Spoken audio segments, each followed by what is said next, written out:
Hello students, मैं हूं गौरव गोयल। तो आज हम लोग देखेंगे पीरियोडिक टेबल का थर्ड पार्ट जो कि 10th क्लास का है। और हम जो पिछले दो पार्ट्स में कवर कर चुके हैं उसका थोड़ा डिस्कशन करते हैं कि जो सबसे पहला पार्ट था उसमें हमने कवर किया था हिस्ट्री ऑफ पीरियोडिक टेबल, मतलब किस तरीके से एलिमेंट्स का अरेंजमेंट, सबसे पहले इनिशिएशन हुआ जिस चीज का, वो इनिशिएटिव किसने लिया, किस तरीके से चीजें अरेंज हुई, क्या प्रोसेस था, क्या फंडामेंटल पॉइंट्स थे जिसके बेसिस पे अरेंजमेंट हुआ है एलिमेंट्स का, वो सारी चीज हमने कवर की थी पहले पार्ट में। तो वहां पर हमने देखा था कि डॉवरीनर के ट्रेट्स थे, ट्राइड्स मतलब तीन तीन एलिमेंट्स के ग्रुप्स थे, ठीक है, वो तीन चार थे ग्रुप जो जिसके बेसिस पे उन्होंने एटॉमिक मास के बेसिस पे उन्होंने दिया था। और उन्होंने बताया था उनका जो ट्रेड लॉ था वो क्या था कि मिडिल जो एलिमेंट है उसका जो मास है वो पहले और तीसरे के एवरेज मास के बराबर आएगा। ये चीज हमने देख ली थी पहले पार्ट में। और उसी पार्ट में हमने देखा था न्यूलैंड लॉ ऑफ ऑक्टेव। तो न्यूलैंड लॉ ऑफ ऑक्टेव में हमने देख लिया था कि ऑक्टेव लॉ किस तरीके से वर्क कर रहा था, किस तरीके से एलिमेंट्स का अरेंजमेंट हुआ था ऑक्टेव्स के बेसिस पे। वहां पर चीजें देखा गया था कि पहला और आठवां जो एलिमेंट है उनकी जो प्रॉपर्टीज हैं वो सेम, लगभग सिमिलर शो कर रही थी। इसके बेसिस पे उन्होंने न्यूलैंड जी ने बता दिया था कि इस तरीके से, लेकिन वो सभी एलिमेंट्स में नहीं हो पा रहा था फिट। जो उनके ट्रायड्स थे, जो उनके ऑक्टेव्स थे, वो सारे एलिमेंट्स के लिए वैलिड नहीं थे।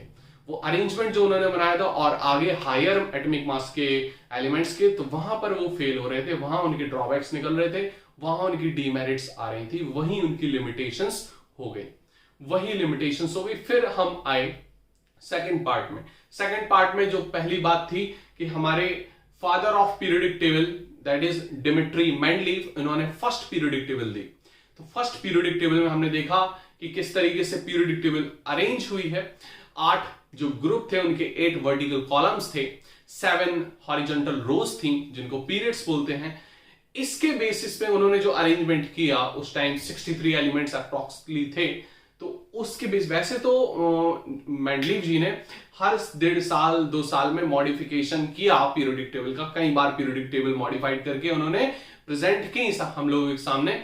लेकिन वहां पर जो फंडामेंटल जो प्रॉपर्टीज थी, जो मेन प्रॉपर्टी थी, फंडामेंटल प्रॉपर्टी थी पीरियोडिक टेबल की, वो थी एटॉमिक मास। अगर कोई पूछे कि मेंडलीव पीरियोडिक टेबल, क्योंकि जब जितना भी अरेंजमेंट हुआ वो उसकी सब चीज की फंडामेंटल प्रॉपर्टी थी एटॉमिक मास। उन्होंने सभी लोगों ने एटॉमिक मास के बेसिस पे अरेंज किया था क्योंकि वो बेसिक प्रॉपर्टी थी, उनका मानना था उस टाइम, ठीक है। तो उसके बेसिस पे वो अरेंज करते गए कि छोटा जो कम मास का एलिमेंट है वो पहले होगा, फिर हायर मास का, according to them increasing order में हम लगाते जाएंगे। लेकिन वहां भी उनकी लिमिटेशंस आई, वो सारी मेरिट्स भी डीमेरिट्स भी सेकंड लेक्चर में हम लोगों ने कवर की मेंडलीव पीरियोडिक टेबल की। वहां पर हमने सब कुछ देख लिया था। कुछ एलिमेंट्स जो नहीं आए थे, वैकेंट पोजीशन उन्होंने छोड़ दी थी, खाली स्थान छोड़ दिए थे, वहां भी वो एलिमेंट जब डिस्कवर्ड हुए तो एग्जैक्टली फिटेड हो रहे थे। इसके लिए मेंडलीव जी की काफी वाहवाही हुई, काफी ज्यादा एप्रिसिएशन मिले।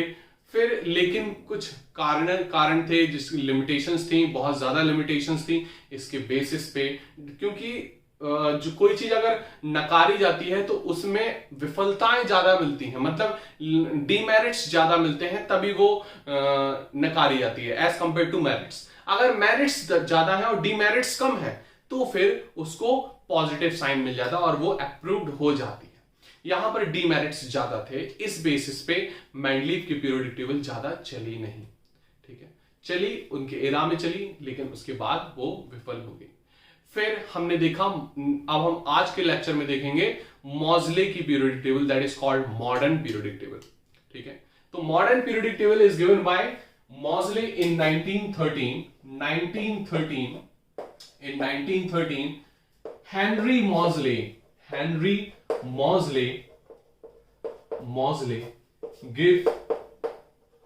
gives a modern periodic table,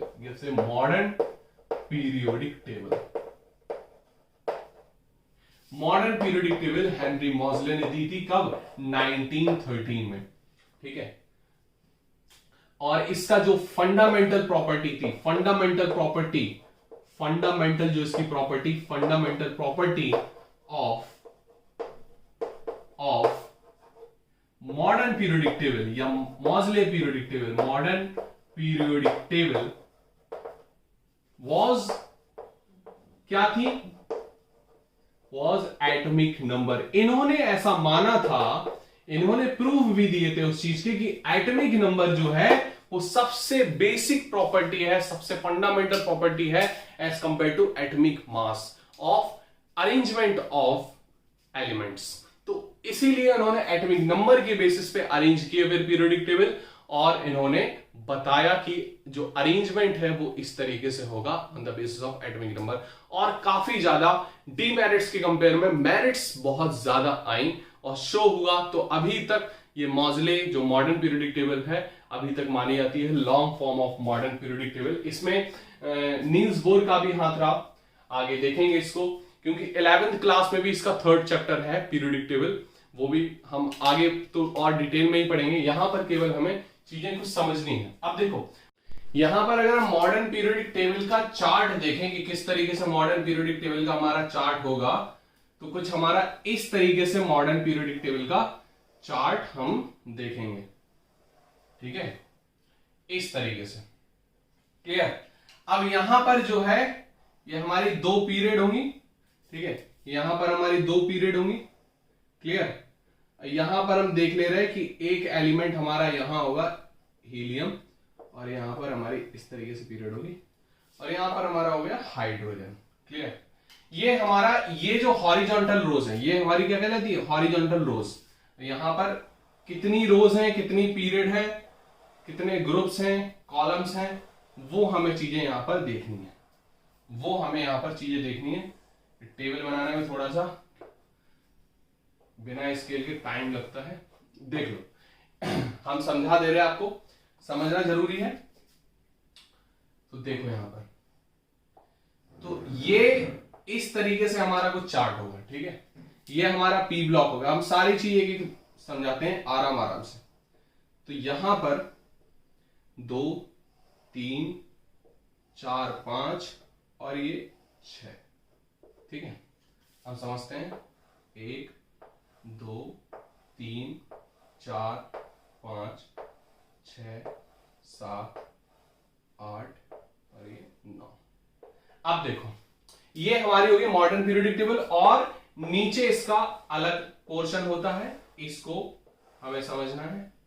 1 2 3 4 5 6 7 8 9 10 11 12 13 14। अब देखो यहां पर ये पूरा हो गया हमारा मॉडर्न पीरियोडिक टेबल। अब देखो यहां पर होता है हमारा हाइड्रोजन, यहां पर हमारा हीलियम।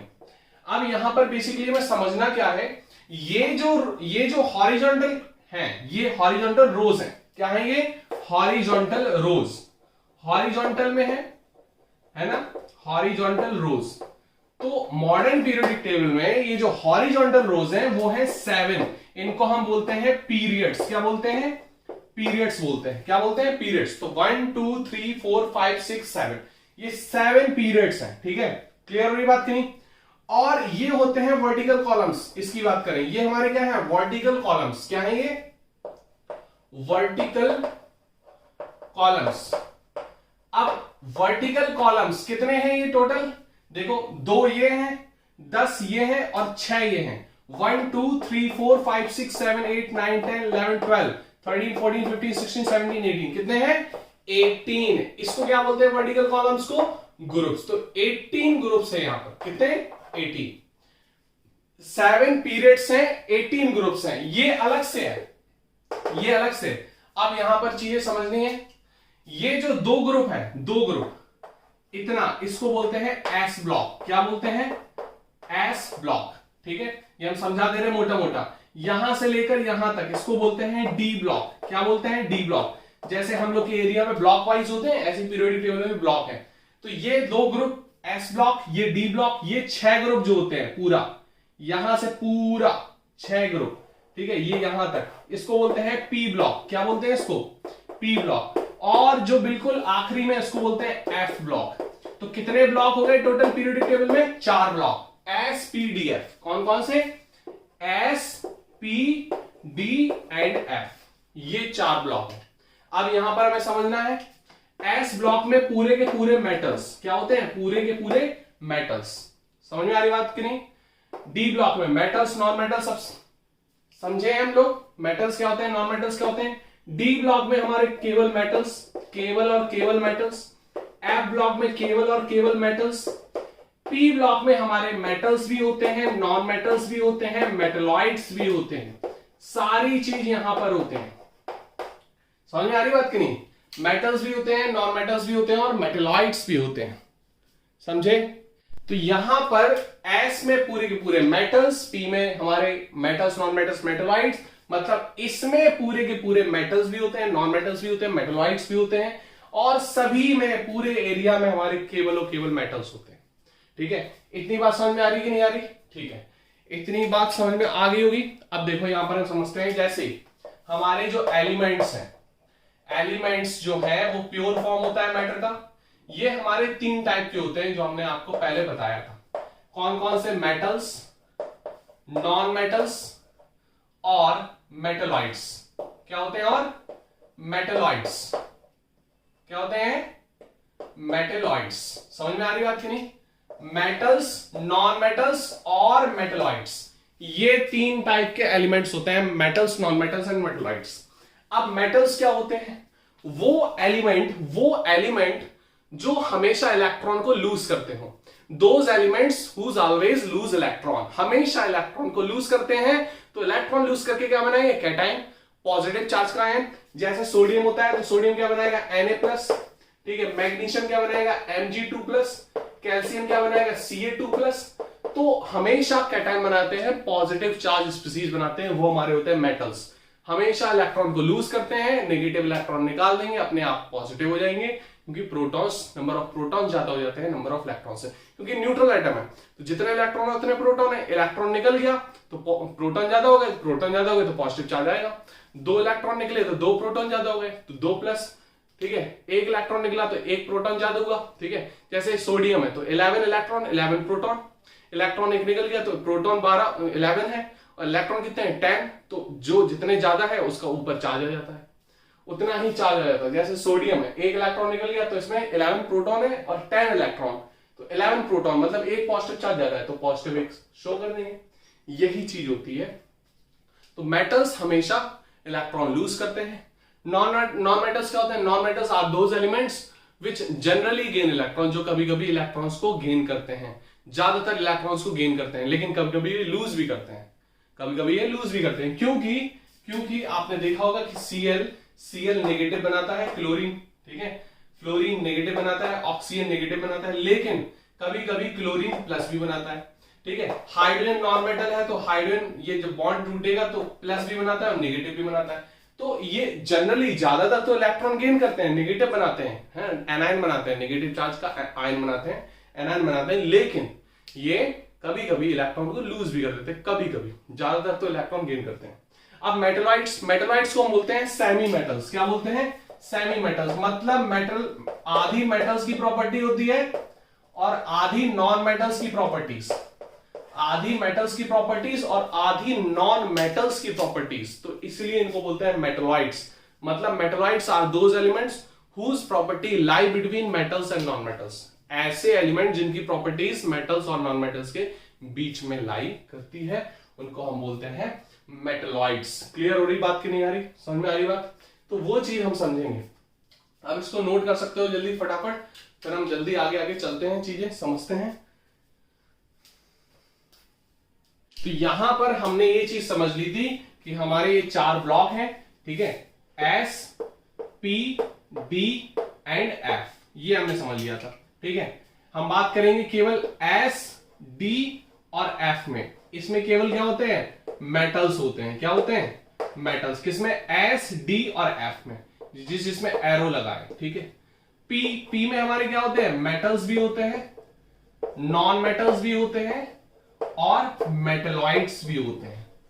ठीक है, और नोबल गैसेस भी होती हैं। क्या होती हैं, नोबल गैसेस। नोबल गैसेस क्या होती हैं, या नोबल गैसेस को हम इनर्ट गैसेस भी बोलते हैं। ऐसी गैस जो हमेशा मोनो एटमिक के फॉर्म में होती है। मोनो एटमिक मतलब एक एटम, जैसे हीलियम, नियॉन, ये किसी से रिएक्ट नहीं करती। आर्गन, क्रिप्टन, ठीक है, जेनॉन, ये हमारी किसी से रिएक्ट नहीं करती, ये केवल होती है किसमें, ये वाले लास्ट वाले ग्रुप में। Helium, neon, argon, krypton, xenon, radon, ये हमारे केवल लास्ट में होती है, लास्ट वाले में, ठीक है, नोबल गैसेस, ये किसी से रिएक्ट नहीं करती। जैसे हाइड्रोजन है तो हाइड्रोजन हमारा H2 होता है, नाइट्रोजन N2 होता है, क्लोरीन Cl2 होता है, फ्लोरीन F2 होता है, ऑक्सीजन O2 होता है। तो ये डायएटमिक है, मतलब दो दो एटम की। यहां पर केवल ये किसी से रिएक्ट नहीं करती, ये होती है मोनोएटमिक, एक एटम की गैस होती है, इनको बोलते हैं मोनोएटमिक गैसेस। समझ में आ रही बात की नहीं? ये नोबल गैसेस कहलाती हैं। क्या कहलाती हैं? नोबल गैसेस, जो किसी से रिएक्ट नहीं करती हैं। समझ में आ रही बात की नहीं? इतनी बात क्लियर हो गई? ठीक है। अब देखो यहां पर हम समझते हैं कि हमारे जो ग्रुप थे, ग्रुप हमारे कितने थे इसमें? मॉडर्न पीरियोडिक टेबल में कितने ग्रुप थे? 18। क्या ग्रुप को क्या बोलते हैं? क्या बोलते हैं ग्रुप को? अरे बोलो बोलो, क्या बोलते हैं? वर्टिकल कॉलम बोलते हैं। क्या बोलते हैं? वर्टिकल। वर्टिकल क्या होता है? जो स्टैंड होता है। वर्टिकल कॉलम क्या होता है? Vertical column. समझ में आ रही बात की नहीं? फिर पीरियड, पीरियड कितने होते हैं? पीरियड कितने हैं? 7। पीरियड कितने हैं? 7। पीरियड को क्या बोलते हैं? हॉरिजॉन्टल रोज। क्या बोलते हैं? हॉरिजॉन्टल रोज। क्या बोलते हैं? हॉरिजॉन्टल रोज। समझ में आ रही बात की नहीं? इसको बोलते हैं हॉरिजॉन्टल रोज। इसको नोट कर सकते हैं, इसको बोलते हैं हॉरिजॉन्टल रोज। ग्रुप हमारे मॉडर्न पीरियोडिक टेबल में 18 होते हैं और 7 पीरियड्स होते हैं। इतनी बात आपको समझ में आ जानी चाहिए। समझ में आ रही बात की नहीं? अब थोड़ा सा मोटा मोटा आइडिया लेते हैं, क्योंकि 9th क्लास में आपने पढ़ा होगा क्या? Atoms and molecules and structure of atom. तो वहां पर हम समझते हैं कि एटम्स मॉलिक्यूल्स में हम कैसे देखेंगे। इधर देखो, इधर देखो, जैसे हमारा एटम है तो ये हमारा न्यूक्लियस है, ठीक है। अब न्यूक्लियस के बाद ये हमारी पहली शेल, ये हमारी दूसरी शेल, ये हमारी तीसरी शेल, ठीक है। तो पहली शेल हमारी के, एल, एम इस तरीके से होती है। फिर एन शेल आ जाती, क्या आ जाती है? एन शेल, इसको हटा देते रहे। फिर हमारी क्या आ जाती? चौथी शेल एन शेल, ये हमारी एन शेल। तो अब यहां पर समझते हैं, देखो यहां पर समझते हैं कि जो हमारी के शेल होती है उसमें इलेक्ट्रॉन कितने हैं? तो 2, मैक्सिमम 2 आ सकते हैं, ठीक है। के, एल, एम, एन ये होती है। दूसरी में 8 आ सकते हैं, तीसरी में 18, ये 32, ये मैक्सिमम आ सकते हैं, ठीक है। मैक्सिमम पहली शेल में 2, फिर 8, फिर 18 इस तरीके से। अब देखो यहां पर, अब इसकी बात करते हैं। तो पहली शेल में 2 आ सकते हैं, पहले पीरियड में 2 एलिमेंट आ सकते हैं। तो पहले पीरियड की जो एलिमेंट है उसमें केवल के शेल होती है। कौन सी शेल? के शेल। इतना हमें डीप नहीं जाना है। देखो समझते हैं। जैसे हाइड्रोजन है हमारा, तो हाइड्रोजन का इलेक्ट्रॉनिक कॉन्फ़िगरेशन क्या होता है? अगर हम बोले 1s1, या बोल सकते हो इसको इलेक्ट्रॉन कितने होते हैं? 1। हीलियम में क्या रखोगे? 2। क्या रखोगे? 2। लिथियम में क्या रखोगे? 2,1, ठीक है। तो यहां पर हम समझाना ये चाह रहे हैं कि पहली शेल में 2 इलेक्ट्रॉन होते हैं, तो ये भी पहली शेल, ये भी पहली शेल। दूसरी शेल तब यूज करेंगे जहां हम इसमें आते हैं। किसमें? दूसरे पीरियड में। समझ में आ रही बात कि नहीं? हम समझाने क्या चाह रहे हैं कि पहले पीरियड में क्या है? हाइड्रोजन में हीलियम, तो पहले में 1 और 2, यहां 2 क्या कंप्लीट हो गया। अब जो 3 आएगा वो ये हमारी आएगी क्या? दूसरी शेल, मतलब दूसरा पीरियड आ जाएगा। समझ में आ रही बात की नहीं? तो यहां में lithium, beryllium, boron, carbon, nitrogen, oxygen, fluorine, neon, sodium, magnesium, aluminium, silicon, phosphorus, sulphur, chlorine, argon. ये आपको बनानी है बाकायदा बहुत अच्छे से, बल्कि ये मैंने स्क्वायर जो बने हैं इसमें छोटे छोटे, आपको बड़ा बनाना है ये खुद से, ठीक है, और बहुत अच्छे से बनाना है। समझ में आ रही बात की नहीं? और कम से कम नहीं तो क्रिप्टन तक 36 तक एटॉमिक नंबर आपको अच्छे से, बहुत अच्छे से याद होने चाहिए। 36 नहीं तो यहां तक जिंक तक तो कोई कॉम्प्रोमाइज नहीं चलना चाहिए। और क्रिप्टन तक कर लिया तो वेल एंड गुड हो जाएगा, अगर क्रिप्टन तक आपने कर लिया तो। समझ में आ रही बात की नहीं? तो जिंक तक तो कम से कम कंपलसरी आपको होना ही चाहिए कि आपको चीजें क्लियर हो। 30 तक होता है, 30 तक एटॉमिक नंबर आपको बहुत अच्छे से याद होनी चाहिए, ताकि हम बहुत से क्वेश्चंस हम आसानी से कर जाए। क्योंकि यहां पर दिक्कत कर जाएगा, आपको एटॉमिक नंबर 30 तक याद है, मास नंबर 30 तक याद है, तो बहुत सी चीजें क्लियर कट हो जाएंगी यहां पर। समझ में आ रही बात की नहीं? तो यहां पर हमने ये चीज हमने देख ली कि पहली शेल में 2 होते हैं इलेक्ट्रॉन, फिर हमारे कितने होते हैं? 1 2 3 4 5 6 7 8। देखो दूसरी शेल में 8, तीसरी शेल में भी 8, क्योंकि इसमें भी 8 ही यूज होता है, ठीक है। समझ में आ रही बात की नहीं? फिर हमारे 18 होते हैं, तो 2 और 10 12 और 6 18, फिर ये 18 यूज होते हैं, फिर 32 यूज होते हैं, इस तरीके से। तो पहली पीरियड में कितने एलिमेंट होते हैं? 2, हाइड्रोजन हीलियम। दूसरे पीरियड में कितने होते हैं? 8। तीसरे पीरियड में कितने होते हैं? 8। चौथे पीरियड में कितने होते हैं 18, पांचवें पीरियड में कितने होते हैं 18, फिर छठवें पीरियड में 32, फिर सातवें पीरियड में 32, 7 पीरियड्स होते हैं। तो आप बिना देखे ही बोल सकते हो कि पहले पीरियड में कितने एलिमेंट्स हैं। पहले पीरियड में कितने हैं 2, दूसरे पीरियड में कितने हैं 8, तीसरे पीरियड में 8, चौथे में 18, पांचवें में 18, फिर 32, फिर 32। या 7th पीरियड जो है उसको हम इनकम्प्लीट बोलते हैं, क्योंकि कुछ एलिमेंट हमारे डिस्कवर्ड नहीं हुए हैं। लेकिन मैक्सिमम कितने भर सकते हैं 32, मैक्सिमम कितने भर सकते हैं 32। तो अगर पूछे कि कितने एलिमेंट है 7th पीरियड में, तो आप बोलोगे इट इज इनकम्प्लीट पीरियड। कितने, क्या बोलोगे, इट इज इनकम्प्लीट पीरियड, सारे एलिमेंट नहीं हुए। एफ ब्लॉक को छोड़ दो, F block main periodic table में नहीं है ना, इसको अलग से रखा गया है तभी, ठीक है। तो इससे कोई सवाल नहीं आएंगे आपके अभी, क्लियर। तो इसको नोट कर सकते हो, बस इतना पूछ सकते हैं कि उसमें मेटल है, नॉन मेटल, मेटलाइट। तो हमने आपको बता दिया कि एस, डी और एफ में केवल मेटल्स होते हैं, पी में मेटल, नॉन मेटल, मेटलाइट सब कुछ होते हैं। तो इसको अच्छे से बना लो, पहले नोट कर सकते हो। ये मैंने इसीलिए बताया कि कितने किस तरीके से आपको चीजें करनी है, क्लियर। यहां पर आ जाएगा पोटेशियम, फिर calcium, scandium, titanium, vanadium, chromium, manganese, iron, cobalt, निकल, कॉपर, जिंक, ठीक है, इस तरीके से। फिर gallium, germanium, arsenic, selenium, bromine, krypton, इस तरीके से आपको देखना है। कम क्रिप्टन तक तो कम से कम याद होना ही चाहिए आपको, ठीक है। तो इसको नोट कर सकते हो। तो यहां पर हमें अब मेरिट्स हम देखेंगे। देखो उससे पहले हम चीजें देखते हैं कि जो हमारी के शेल थी, एल शेल थी, एम शेल थी और एन शेल थी, ठीक है। तो यहां पर जो नंबर ऑफ एलिमेंट्स आ रहे थे, ठीक है, देखो पहले में हम बात करेंगे इलेक्ट्रॉनिक कॉन्फ़िगरेशन की, तो के शेल में हमारे 2 इलेक्ट्रॉन हो रहे थे, फिर हमारे 8 हो रहे थे, फिर हमारे 18 और फिर हमारे 32। ये हमारी शेल थी, ठीक है, जो कि हमने देखी थी।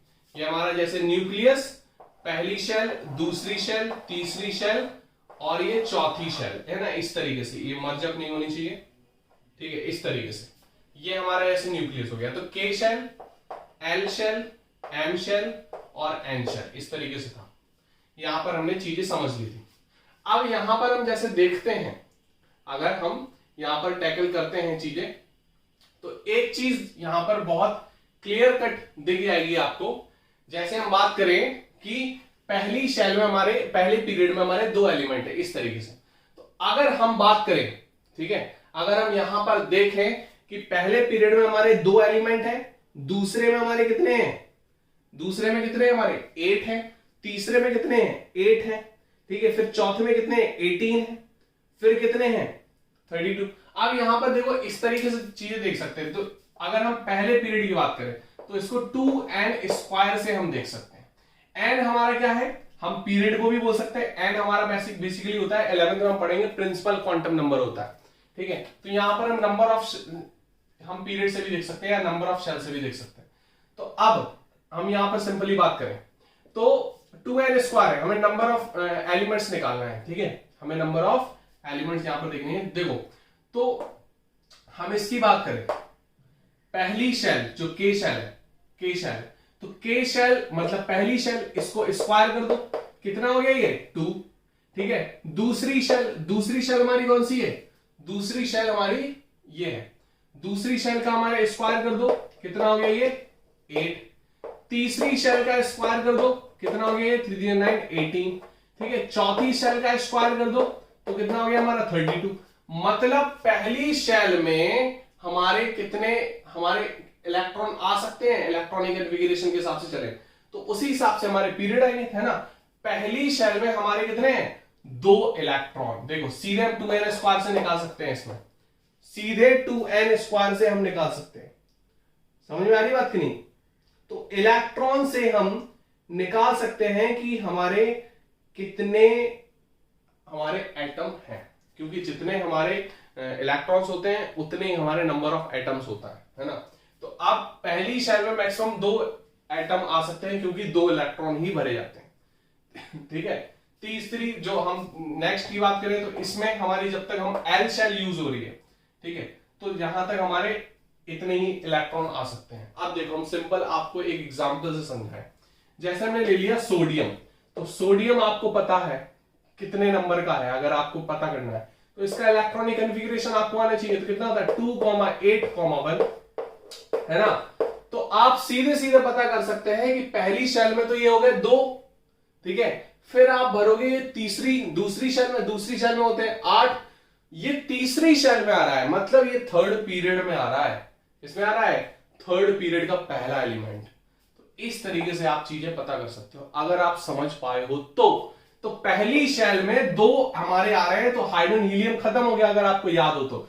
दूसरे पीरियड में 8 एलिमेंट होते हैं जो कि मैं आपको याद करा चुका हूं। तो ये 8 कंप्लीट हो गया, यहां कंप्लीट हो गया 8। अब ये नियॉन के बाद आता है सोडियम, मतलब 281 आ रहा है। 1 मतलब पहला एलिमेंट होगा ये, क्योंकि आप आपको समझा चुके हैं ना। पहली शेल में 2, दूसरी शेल में 8, फिर 18, फिर 32। तो इस तरीके से आप रिलेट नहीं कर सकते कि कहां पर पोजीशन होगी एलिमेंट की पीरियोडिक टेबल में। बहुत आसानी से कर सकते हो, बहुत सिंपली, ठीक है। तो ये आप समझने की कोशिश करो यहां पर, और यहां पर क्लियर हो गई। अब हम बात करते हैं यहां पर मेरिट्स। इसको हम थोड़ा और डीप में देखते हैं। पहले मेरिट्स देख लेते हैं, इसकी खूबियां क्या हैं। हमारी मॉडर्न पीरियोडिक टेबल की खूबियां बेसिकली है क्या इंपॉर्टेंस है इसकी। देखो, अगर मॉडर्न पीरियोडिक टेबल अगर आई है और उसको कबूल किया गया है, तो वो कहीं ना कहीं पुरानी कमियों को फुलफिल करे, तभी तो उसको कबूल किया जाए। तो यहां पर उन्होंने बहुत सी मेंडलीव की जो कमियां थी, जो ड्रॉबैक्स थे, उनको यहां पर सही किया। अब मेरिट्स में यहां पर देखते हैं इजी टू रिमेंबर। सबसे पहली चीज, यहां पर बहुत सिस्टमैटिक तरीके से चीजें बनी हुई हैं और हमें याद करने में बहुत इजीली याद हो सकती है। सबसे इंपॉर्टेंट पॉइंट। दूसरा पॉइंट है elements of same group have similar properties. मतलब अगर हम बात करें lithium, sodium, potassium, rubidium, caesium, francium, तो यहां पर इनकी सारी की प्रॉपर्टीज सेम है, इनकी सारी की सेम है। तो लगभग ये सेम ग्रुप के जो एलिमेंट्स हैं उनकी सभी की प्रॉपर्टीज जो है वो क्या होंगी, सेम होंगी। समझ में आ रही बात करिए। सभी एलिमेंट्स जो ग्रुप में है वो सभी की प्रॉपर्टीज सेम होगी, क्योंकि ये लिथियम, सोडियम, पोटेशियम, रुबिडियम, ये सब सारे के सारे हमारे कैसे होते हैं, बेस होते हैं, बहुत बढ़िया बेस बनाते हैं, ठीक है। अल्कली कहलाते हैं, अल्कली मेटल्स बोलते हैं इनको पहले ग्रुप में, फिर अल्कलाइन अर्थ मेटल्स बोलते हैं, ठीक है। फिर ये बोरॉन फैमिली बोलते हैं, कार्बन फैमिली बोलते हैं, नाइट्रोजन फैमिली बोलते हैं, ऑक्सीजन फैमिली बोलते हैं, ठीक है। हैलोजन फैमिली बोलते हैं। हैलोजन का मतलब होता है सॉल्ट बनाने वाले एलिमेंट्स, जो सॉल्ट्स बनाते हैं। ये हमारी नोबल गैसेस होती है, लास्ट में हमारी नोबल गैसेस होती है। क्लियर हो रही बात की नहीं। फिर आप देखेंगे related of position with electronic configuration. अभी हमने बताया इलेक्ट्रॉनिक कन्फिग्रेशन मैंने किया। अब इसकी इलेक्ट्रॉनिक हमने केवल यही पॉइंट बताने के लिए यहां पर केवल ये समझाया बस, ताकि आपको समझ में आ जाए। हम डिटेल में अभी सब कुछ देखेंगे। तो पोजीशन जो है ना, related of position with electronic configuration, मतलब इलेक्ट्रॉनिक कन्फिग्रेशन से हम पोजीशन ऑफ एलिमेंट्स बता सकते हैं मॉडर्न पीरियोडिक टेबल में। ये सबसे इंपॉर्टेंट चीज है। हमें इलेक्ट्रॉनिक कन्फिग्रेशन आ जाए और हमें ये पता हो कितने एलिमेंट्स हैं, कितने कौन से पीरियड में, तो हमें बहुत अच्छे से आ जाएगा। तो पहले पीरियड में 2 एलिमेंट में, फिर 8, फिर 18, पहले में 2, फिर 8, 8, फिर 18, 18, फिर 32, 32। बस इस तरीके से याद रखना है आपको। जो लास्ट वाली अगर कोई पूछे कि वो कंप्लीट कितने एलिमेंट्स है, क्या 32 एलिमेंट्स है लास्ट पीरियड में, नहीं, ये इनकम्प्लीट पीरियड है। इसमें 2-3 एलिमेंट्स अभी डिस्कवर्ड नहीं हुए हैं। समझ में आ रही बात करें, इसको इस तरीके से देख सकते हैं। नेक्स्ट हम देखेंगे पोजीशन ऑफ कोबाल्ट निकल। वहां पर दिक्कत आ रही थी कोबाल्ट निकल में, क्योंकि कोबाल्ट के बाद निकल आता है, लेकिन निकल को मेंडलीव पीरियोडिक टेबल में पहले रखा गया था, है ना। आपको याद हो तो अगर आप पेज पलट के देखो नोट्स में, तो जो मैंने पिछले लेक्चर में बताया था, अगर आपने नोट्स बनाए हैं तो वहां पर मैंने देखा था कि जो निकल है वो पहले रखा गया था कोबाल्ट से, है ना। तो यहां पर ये चीजें हमें थोड़ी देखनी है। नेक्स्ट लास्ट पॉइंट है, फिर हम देखते हैं position of isotopes are resolve. Mendeleev periodic table में क्या था कि उसने पोजीशन में दिक्कत हो गई थी आइसोटोप्स की। आइसोटोप्स क्या होते हैं, same atomic number different mass number, same atomic number different mass number. वहां पे मास के बेसिस पे था, तो मास अलग अलग थे। जैसे हम बात करें हाइड्रोजन का, तो हाइड्रोजन के हमारे 3 आइसोटोप्स थे, है ना, प्रोटियम, ड्यूटेरियम, ट्राइटियम। तो इसका जैसे हम बात करें 1H3, तो इसका मास नंबर 1 है, इसका 2 है, इसका 3 है, ठीक है। तो ये अलग अलग मास नंबर आ रहा ना, वहां पर अगर मास के बेसिस पे मेंडलीव में रखा गया था तो वो रख नहीं पा रहे थे। समझ में आ रही बात करी। यहां पर एटॉमिक नंबर के बेसिस बनी है पूरी पीरियोडिक टेबल, तो दिक्कत ही नहीं है। यहां पर केवल कैसे रहेगा, एटॉमिक नंबर के बेसिस पे। तो यहां पर मास की दिक्कत ही नहीं है। तो आइसोटोप्स यहीं पर हाइड्रोजन में यहीं पर आ गया, प्रोटियम, ड्यूटेरियम, ट्राइटियम, ठीक है। तो यहां पर अलग अलग नहीं रखने पड़ रहे क्योंकि ये एटॉमिक नंबर पे बेस्ड है, वहां पर एटॉमिक मास के बेसिस पे थी। तो ये थोड़ा सा चीजें थी, इसको नोट कर सकते हो इजीली, ठीक है। अब हम आगे देखेंगे चीजें और क्लियर करेंगे नेक्स्ट टॉपिक में। अभी इतना नोट कर लो, फिर हम आगे देखेंगे और भी चीजें। मॉडर्न पीरियोडिक टेबल में हमें बहुत सी चीजें कवर करनी है और शायद 2 लेक्चर अभी और लगेंगे, इसको नोट कर सकते हो।